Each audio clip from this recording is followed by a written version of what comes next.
Hello, everybody, and welcome to the Wayward Dragon podcast, where two weird nerds talk about things of the occult, spooky stuff, weird shit like that. I'm Johnny, and I have a co-host. And I'm Kelsey. Ooh. Sorry, I have multiple cats on my desk today.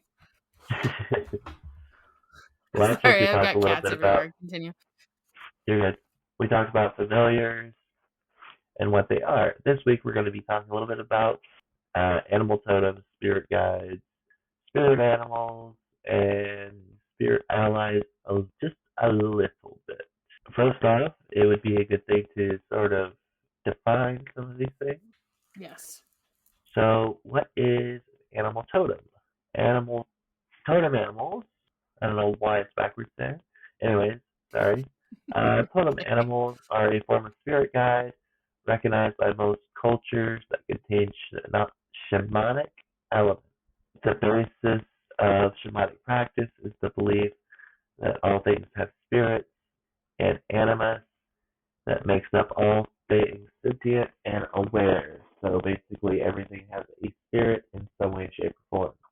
What Okay. is a spirit guide? According to some of the definitions I found, a spirit guide is like someone who watches over you and is always with you. Okay. They are not physical beings and are your forever friend. Based off the definition I found, yeah.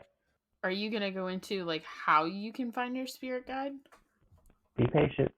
Okay. Sorry, I haven't read the notes. My bad. Sorry. That's because I didn't send them over. I finished them up this morning because feeling like crap as I've been feeling. Yeah. I No, attempted you're to good. work on them last night, and it took everything I had to semi stay awake.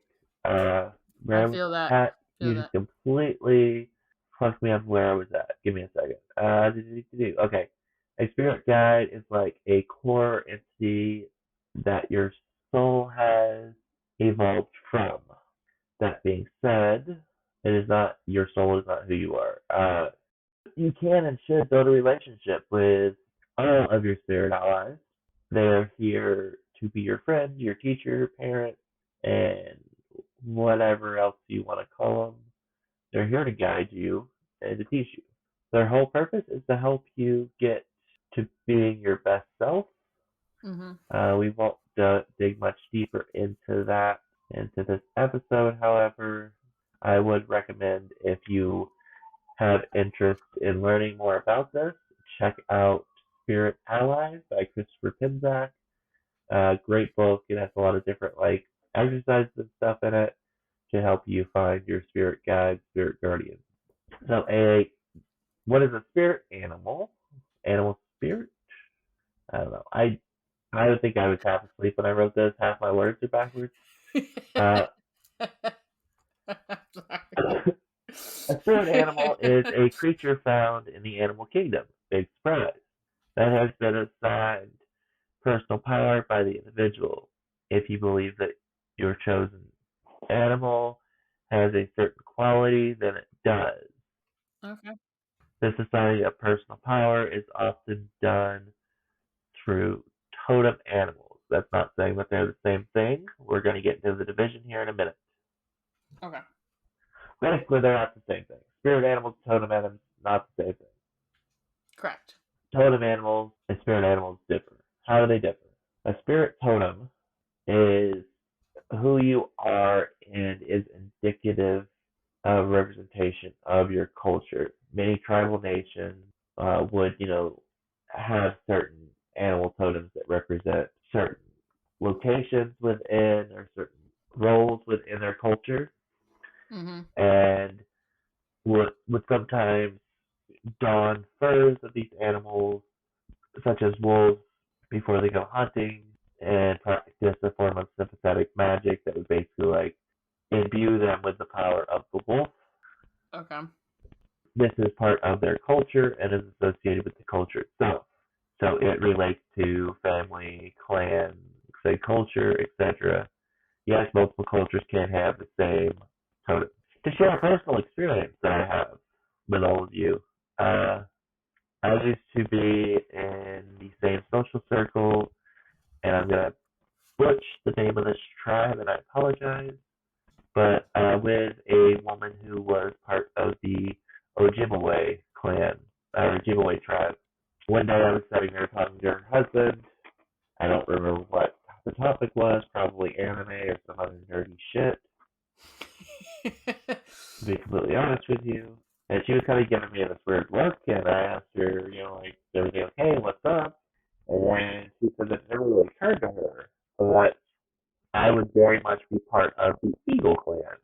And so I asked her what she meant by that. She told me that, so in the Ojibwe culture, they have basically like different clans that have different stations based off of what totem is represented there.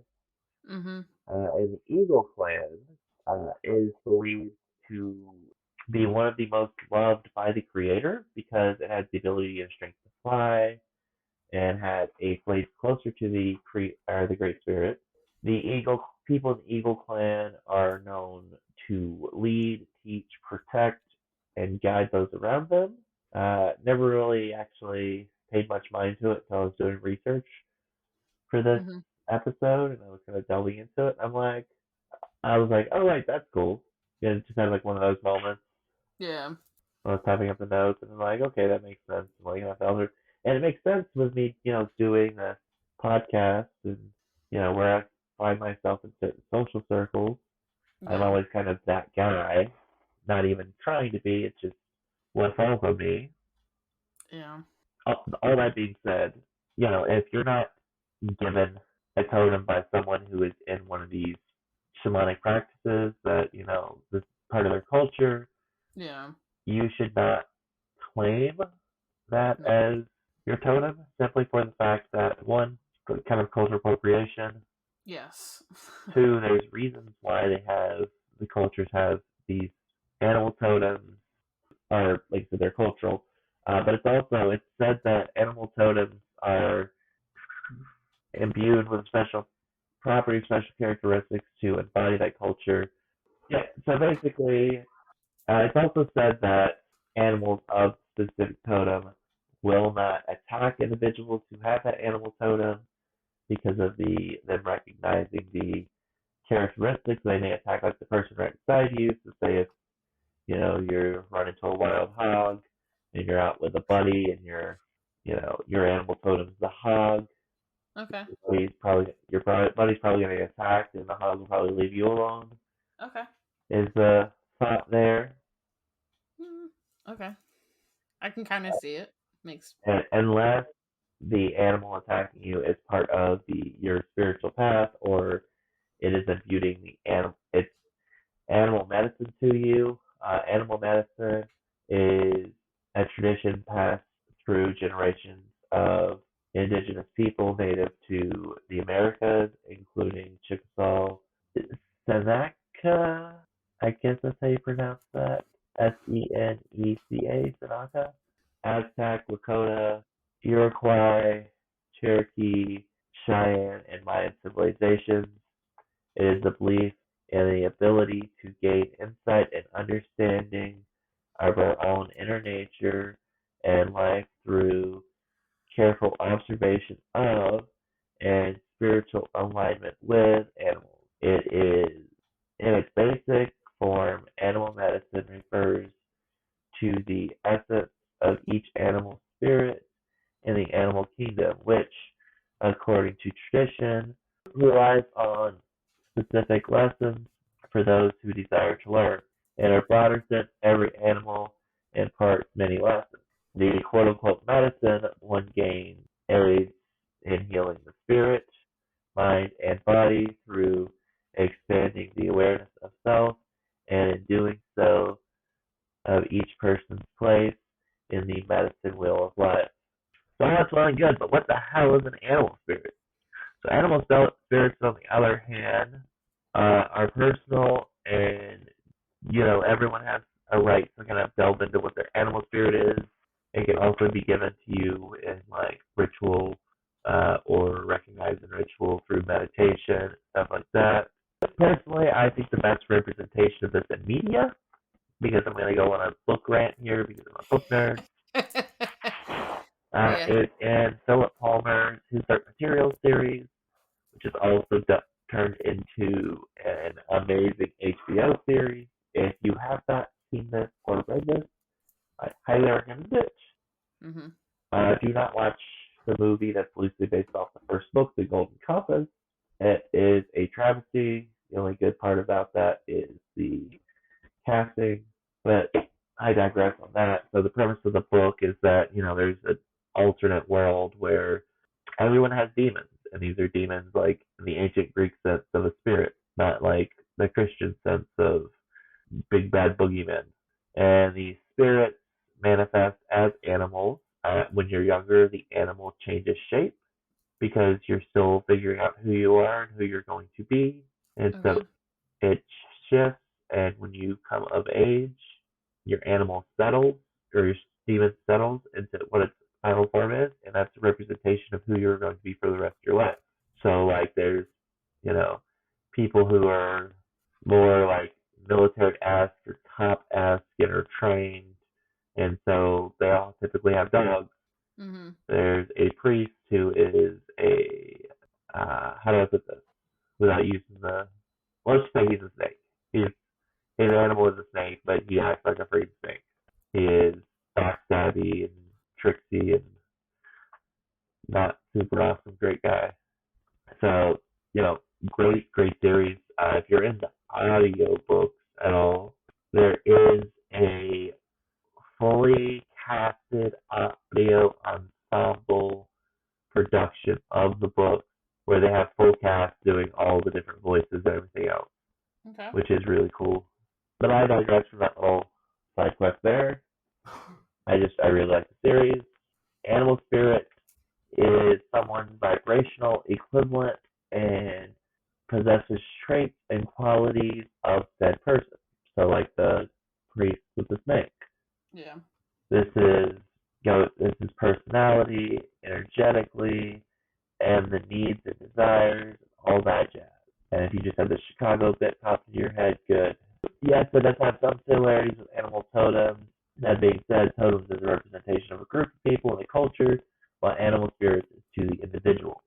So how do you find your animal spirit? Again, go meditate. You can do meditation. You can go on a number of different spiritual journeys that are prevalent in different traditions, or you can just wait and see when one comes to find you, because typically you'll see the animal appearing a lot in your life. I've also seen a number of quizzes online. While they may be able to tell you what your animal spirit is, I say it's highly unlikely, because literally you're just clicking buttons and it's calculating based off an algorithm to give you an answer that best fits your question. Yep. But as always, I would say meditate would be your best bet, or ask whatever your perspective view of the divine is to guide you to it. I mean, hell, if you're in touch with your spirit guides and spirit allies, like I, just reading Spirit Allies by Christopher Penczak, you can even ask them for guidance. If you take a quiz, I would say check out whatismyspiritanimal.com, because based off of everything I looked at, it tended to pop up the most. So either people feel that it is the most reliable, realistic source, or they just paid a bunch of money to people to get people to go to their website. But as I said, I don't know if I would trust it, but hey, live your own life. Personally, I would recommend checking out the book, Animals Speak, The Spiritual and Magical Power of Creatures Great and Small by Ted Andrews, to find out more about the meanings of each animal. It is an amazing book. I think I've recommended it on here before. Any questions, thoughts, input? No, I feel like everyone always it's something that's easily confused with your totem animal versus your spirit animal versus a familiar. That's Right. Well, it's familiar is a being or creature that, like we talked about last episode, yeah. that helps you with your magical workings and through life. Your spirit animal is something that is particular to you as an individual, and you know represents you as an individual and who you are as a person. Yeah. And then your totem is a representation of culture. Yeah. And I would say almost a spirit animal will come to you probably during different parts of your life Yeah. to kind of guide you throughout your journey. Your Right. like it's almost like a guide instead of it being a human Right. or like a human spirit. It's a animal to kind of help you guide you on your path, whether that's your path of life, your spiritual path, anything like that, I I would guess. wholeheartedly agree. And then totem is very specific to a culture. Yep. Like unless you are native of that culture, that's your culture, that's you were born into it, raised into it, don't go looking for it. Like if Yeah. that's not who you are, don't go over there. I would say It's mostly you. yes, but on the other hand, if someone from that culture offers you Yeah. some kind of opportunity, one, that's a huge, huge fucking deal. Yeah. But Like, I wouldn't actively try to seek that out. I would let that right, opportunity come to you. right. Don't actively seek it. Just Right. let it happen. If And their it's gonna version of the happen. divine feels that it is Yeah. appropriate for you to learn that, Yeah. then so be it. Yeah. Otherwise, take a chill pill, man. Yeah. Yeah. Are you ready for our tarot for this week? Let's do our tarot. These these the next 2 weeks. I will say I do want to ask you this. I meant to message you this when this happened. Um so last week at my first job, and I basically work overnight, and I want to say 3 or 4 days in a row, there were so many crows in the parking lot that I could hardly park my car. Okay. So that happened Well, this time last week, which I thought was a little interesting. so my best suggestion would be to reflect on what you think a crow means to you. Uh, you could pick up a copy of Animal Speaks. I could also take it and look up what it says because, of course, if I recommend a book, I have the book. Yes, you do. Uh, so I could take it and look into that for you if you would like, and let you know what that says. I don't know off the top of my head. So I looked it up Okay. because that's what I do before I start my day. Why the fuck are all these crows here? Dot dot dot dot dot. Well, but when I looked up the symbolism, it can be one or two things. There's a big change coming, and it could be either good or bad. Death, which I don't think that's going to happen. Death can be one or two things, and death isn't always necessarily a person. It could be a death of something, Death of a job. which is happening.